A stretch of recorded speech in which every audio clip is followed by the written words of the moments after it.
بسم الله الرحمن الرحيم. حبايبنا الغاليين طلبة تانية ثانوي الشعب العلمية والأدبية، أهلا بكم. النهاردة معادنا بإذن الرحمن في المحاضرة رقم 3 في الترم الثاني. احنا لحد دلوقتي أخدنا محاضرتين. خدنا أول محاضرة كانت تفاضل، خدنا درس معدل التغير.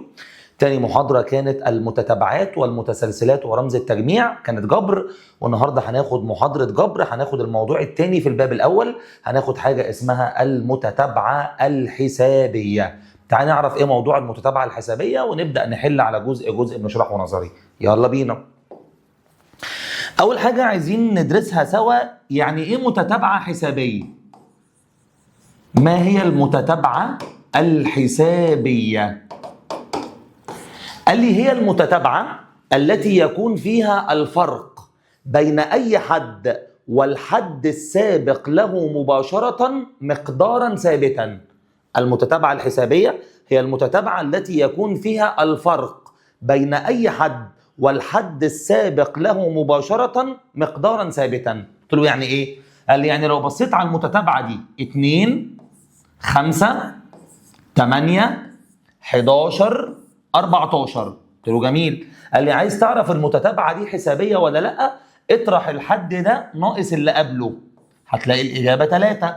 اطرح الحد ده ناقص اللي قبله، هتلاقي الإجابة 3. اطرح الحد ده ناقص اللي قبله، هتلاقي الإجابة 3. اطرح الحد ده ناقص اللي قبله، هتلاقي الإجابة 3. التلاتة دي مقدارا ثابتا. هذا المقدار الثابت يرمز له بالرمز د. هذا المقدار الثابت اللي هو التلاتة يرمز له بالرمز د. وعشان تعرف الدال هي أي حد ناقص الحد السابق له مباشرة. يعني الدال هو ح ن زائد 1 ناقص ح ن، يعني الحد الرابع ناقص الحد الثالث، أو الحد الخامس ناقص الحد الرابع، أو الحد العاشر ناقص الحد التاسع. هذا يسمى أساس المتتابعة الحسابية أو ثابت المتتابعة الحسابية. إذن المتتابعة الحسابية هي المتتابعة التي يكون فيها الفرق بين أي حد والحد السابق له مباشرة مقدارا ثابتا، يسمى أو يرمز لهذا المقدار الثابت بالرمز د. ودال ده يسمى أساس أو ثابت المتتابعة الحسابية. وتعريفه الدال بيساوي ح ن زائد 1 ناقص ح ن. تعال نطبق على ده، يلا بينا. السؤال الأول: أي من المتتابعات الآتية متتابعة حسابية ولماذا؟ قلت له طيب هنطرح سالب 8 ناقص 14. لما تطرح سالب 8 ناقص 14 هتلاقي الإجابة 6. ثم هنطرح سالب 2 ناقص 8 فهتطلع الإجابة 6. ثم هنطرح 4 ناقص 2 فهتطلع الإجابة 6. ثم هنطرح 10 ناقص 4 فهتطلع الإجابة 6. فهذه متتابعة حسابية نظرا لأن لها ثابت وهو 6. يبقى المتتابعة دي حسابية لأن لها ثابت هو 6. الثانية: لما هنطرح 33 ناقص 38 هتطلع الإجابة سالب 5. هنطرح 28 ناقص 33 هتطلع الإجابة سالب 5. هنطرح 23 ناقص 28 هتطلع الإجابة سالب 5. هنطرح 18 ناقص 23 هنلاقي الإجابة سالب 5. فهذه هي متتابعة حسابية لأن لها ثابت هو د وقيمته سالب 5. الثالثة: حضرتك لما تطرح تلت ناقص نص، تعالى كده نشوفها على الآلة. لما هنطرح تلت ناقص نص هتلاقي الإجابة طلعت لك سالب سدس. ولما هتطرح ربع ناقص تلت، ادي ربع ناقص تلت، هتلاقي الإجابة سالب 1 على 12. ما تكملش بقى خلاص. هذه المتتابعة لا تعتبر متتابعة حسابية. هذه المتتابعة ليست متتابعة حسابية لأن ليس لها ثابت. الرقم ده اختلف عن الرقم ده، فهذه المتتابعة لا تعتبر متتابعة حسابية. امسك معايا السؤال رقم 2، هتلاقيه فاضي عندك في البوكلت. يلا جربه بإيديك وتعالى قول لي عملت ايه. المفروض تكون حضرتك طرحت 10 ناقص 7 فهتلاقي الإجابة 3. ثم 13 ناقص 10 فهتلاقي الإجابة 3. ثم 16 ناقص 13 فهتلاقي الإجابة 3، ثم 19 ناقص 16 فهتلاقي الإجابة 3. هذه متتابعة حسابية والسبب أن لها ثابت هو د قيمته 3. الثانية هتطرح 23 ناقص 27 هتطلع الإجابة -4. هتطرح 19 ناقص 23 تطلع -4. تطرح 15 ناقص 19 تطلع -4. تطرح 11 ناقص 15 تطلع -4. فهذه المتتابعة متتابعة حسابية نظرا لأن لها ثابت هو د اللي قيمته -4.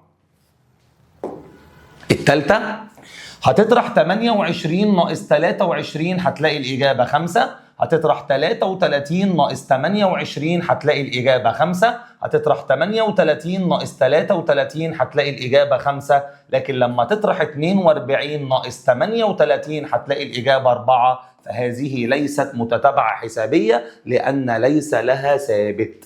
طالما اختلفت ولازم تجرب كل الحدود المعطاة، طالما ادالك حدود كتير لازم تجرب كل حدود المتتابعة، فهذه لا تعتبر متتابعة حسابية لعدم وجود ثابت لها. السؤال رقم 3، بين أيا من المتتابعات التي يعطى حدها النوني بالعلاقات الآتية تكون حسابية ثم أوجد أساسها في حالة كونها حسابية. لو أنا اديت لك الحد العام ده اسمه الحد النوني أو الحد العام، وحضرتك عايز تكون متتابعة، كل اللي عليك تعمله هتحط مكان النون 1. 2 في 1 ب2 زائد 3 5 أصبح الحد الأول 5.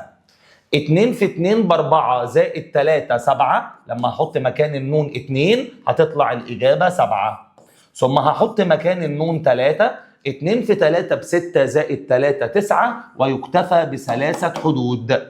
عايز تعرف المتتابعة دي حسابية ولا لأ؟ اطرح 7 ناقص 5 هتلاقي الإجابة 2. اطرح 9 ناقص 7 هتلاقي الإجابة 2. وهذا معناه أن هذه المتتابعة حسابية نظرا لأن لها ثابت هو 2. رقم 2 في السؤال الثالث، هحط مكان النون 1 عشان أطلع الحد الأول. 3 على 1 فيها 3 و2 5. هحط مكان النون 2 عشان أطلع الحد الثاني. 3 على 2 زائد 2 الإجابة هتطلع 3.5. ثم هحط مكان النون 3 عشان أطلع الحد الثالث. 3 على 3 فيها الواحد 1 و2 3 وهعمل نقط. عايز تعرف المتتابعة دي حسابية ولا لأ؟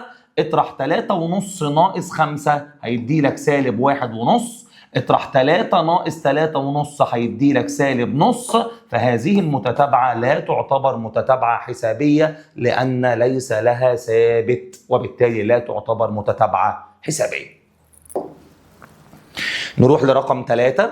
رقم 3 دي أظن أنا سايبها لك في البوكلت. رقم 3 دي أظن أنا سايبها لك في البوكلت. يلا فعلا رقم 3 و4 هاتهم لوحدك. هتحط مكان النون 1 هيطلع الحد الأول. 5 ناقص 3 في 1 هتطلع 2. حط مكان النون 2. 5 ناقص 3 في 2 هيطلع -1. حط مكان النون 3. 5 ناقص 3 في 3 هيطلع -4 وهكذا. لما تطرح -1 ناقص 2 هتطلع -3. ثم تطرح -4 ناقص 1 هيطلع -3. معنى هذا أن هذه المتتابعة حسابية لأن لها ثابت هو -3. الرابعة هحط مكان النون 1 عشان يطلع الحد الأول. 1 و1 2 تربيع ب4. هحط مكان النون 2 عشان يطلع الحد الثاني. 2 و1 3 تربيع ب9. هحط مكان النون 3 عشان يطلع الحد الثالث. 3 و1 4 تربيع ب16 وهكذا. لما هتطرح 9 ناقص 4 هتلاقي الإجابة 5. ولما هتطرح 16 ناقص 9 هتلاقي الإجابة 7. مفيش أساس ثابت. معنى هذا أن هذه المتتابعة ليست حسابية لعدم وجود أساس لها. عايز أقول لك معلومة وأنت في الامتحان تقدر تعرف المتتابعة حسابية ولا لأ من غير ما تكونها، والمعلومة دي أنا كاتبها لك في صفحة 12. إيه يا مستر المعلومة دي؟ تعالى معايا.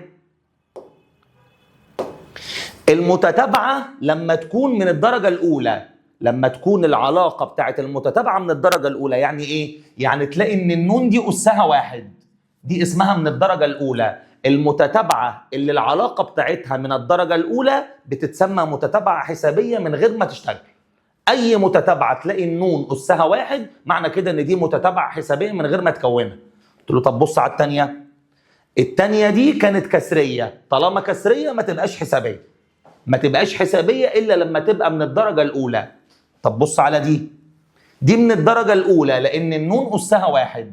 لما النون يكون أسها واحد دي معنى كده إن المتتابعة دي متتابعة حسابية من غير ما تكونها. طب بص على دي. قال لي يا مستر دي متتابعة من الدرجة الثانية، من الدرجة الثانية ما تبقاش حسابية. تبقى حسابية لما تبقى من الدرجة الأولى بس. قلت له تمام. عايز تقول إيه كمان؟ قال لي عايزين نقول لك ملحوظة تانية. قال لي حضرتك لما تلاقي الدال موجبة يبقى المتتابعة دي تزايدية. أول ما تلاقي الدال بتاعتك موجبة تعرف على طول إن المتتابعة دي تزايدية. طبعا دي مش حسابية أصلا. وإن وجدت الدال سالبة تعرف إن المتتابعة دي تناقصية. يعني هتلاقيها بتنقص، 2 بقت -1 بقت -4. يبقى الدال هي اللي بتحدد هي تزايدية ولا تناقصية. فإن كانت الدال سالبة تكون المتتابعة تناقصية، وإن كانت الدال موجبة تكون المتتابعة الحسابية تزايدية. بكده خلصنا القسم الأول، إزاي بنتعامل مع المتتابعة وإزاي بقدر أعرف هي حسابية ولا ليست حسابية.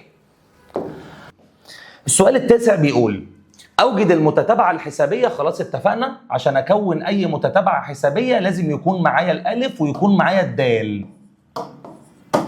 قال لي أوجد المتتابعة الحسابية التي حدها السادس 20. يبقى أنا كده معايا الحد السادس ب20. قال لي والنسبة بين حديها الرابع والعاشر ب4 إلى 7. يبقى النسبة بين الحد الرابع إلى الحد العاشر ب4 إلى 7. قال لي من هذه المعلومات طلع لنا المتتابعة الحسابية. قلت له همسك معلومة واستفيد بيها. هو مش الحد السادس ب20؟ قال لي اه. قلت له معنى كده ان أ زائد 5 د ب20. كده معايا معلومة بتقول ان أ زائد 5 د ب20. تعال نمسك المعلومة الثانية. مش الحد الرابع إلى الحد العاشر ب4 إلى 7؟ قال لي اه. قلت له الحد الرابع بأ زائد 3 د، والحد العاشر بأ زائد 9 د. كل هذا بيساوي 4 على 7. هنعمل طرفين ونعمل وسطين ونعمل معادلة رقم 2 مع معادلة 1 ونحلهم بالحذف. يلا باشا. 7 تضرب الألف تدي 7 ألف. 7 تضرب التلاتة د هتدي 21 د. ده حاصل ضرب الطرفين. استنى اما اعطس. الحمد لله. وهنضرب الوسطين. 4 في الألف هتدي 4 ألف، و4 في ال9 د هتدي 36 د. هاخد كل الشمال من الشمال لليمين بعكس الإشارات. هنا 7 ألف ناقص 4 ألف هيدي 3 ألف، وهنا 21 د ناقص 36 د هيدي سالب 15 د. كل هذا بيساوي 0. المعادلة دي يمكن تبسيطها عن طريق قسمتها على التلاتة. ممكن أبسطها وأقسم على التلاتة. 3 ألف على 3 هيدي ألف، سالب 15 د على 3 هيدي سالب 5 د، وصفر على التلاتة هيطلع 0. أصبح معايا معادلتين. المعادلتين دول في مجهولين أحطهم تحت بعض وأحلهم بالحذف. خلي بالك أنا سيبها لك فاضية. يلا بينا امسك قلمك وحط المعادلتين دول في البوكلت بتاعك وحلهم مع بعض بالحذف. يلا. معادلة 1 بأ زائد 5 د اللي ب20. معادلة 2 بأ ناقص 5 د اللي ب0. هنا مش محتاجين نضرب لأن دول ضاعوا مع بعض خلاص. يلا نجمع. هنجمع الألف مع الألف هيدي 2 ألف، وهنجمع ال20 مع الصفر هيدي 20. هنقسم المعادلة دي على 2 وبالتالي قدرنا نطلع الألف ب10. بكده خلصنا من أول مشكلة. فاضل نطلع الدال. نعمل ايه؟ سمعتك يا ابني، سمعتك يا بنتي. هاخد الالف اللي ب10 واعوض في 1 او اعوض في 2. انا هعوض في 1 عشان موجبه. هحط مكان الالف 10 وهنزل ال5 دال، وكل ده هساويه بال20. هودي ال10 من اليمين للشمال بعكس الاشاره، فاصبح 5 د ب20 ناقص 10 ب10.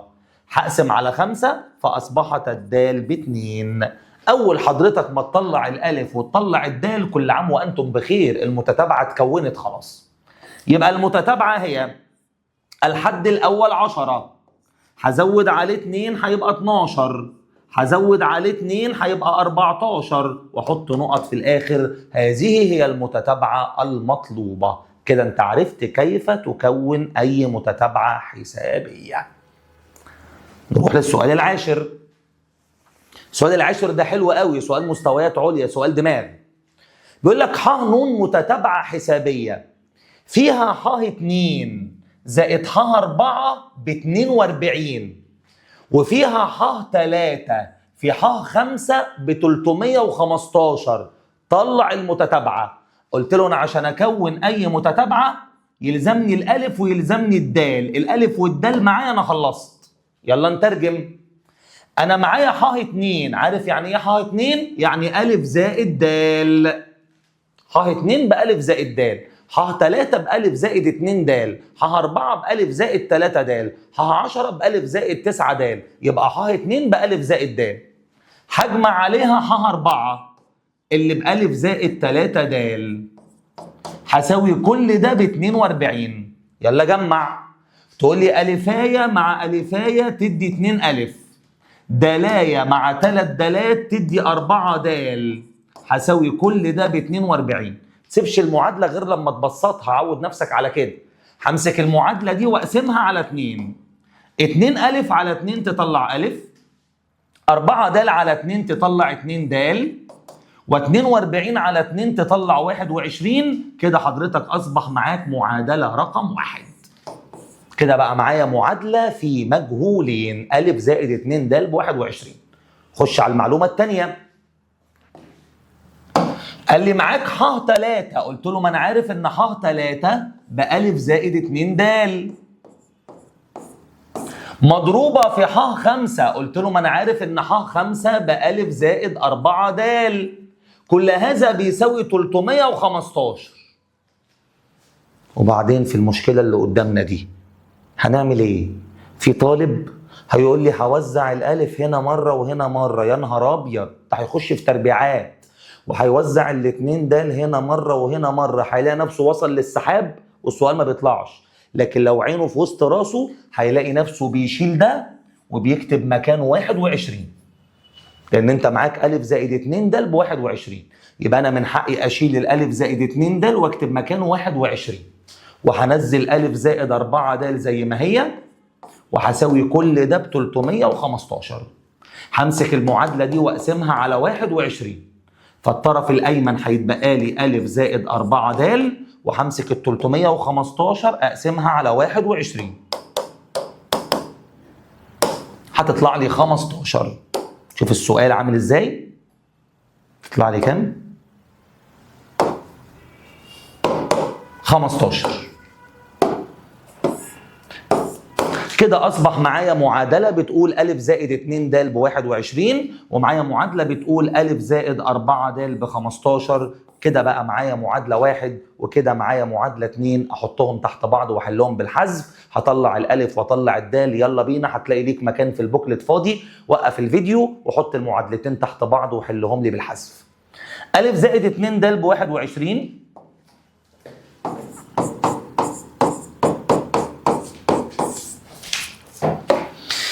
وألف زائد 4 د ب 15.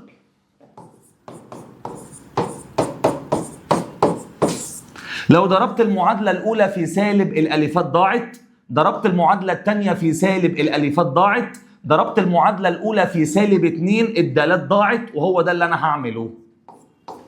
سالب 2 تضرب الألف تدي سالب 2 ألف، سالب 2 تضرب الاتنين دال تدي سالب 4 دال، وسالب 2 تضرب ال 21 تدي سالب 42. دي المعادلة 1 المعدلة. حط تحتها معادلة 2 أ زائد 4 د، كل هذا بيساوي 15. شد خط واجمع. هنجمع سالب 2 أ وأ يطلع سالب أ، وسالب 4 د يضيع مع 4 د، وسالب 42 مع 15 أظن هيطلع سالب 27. صح.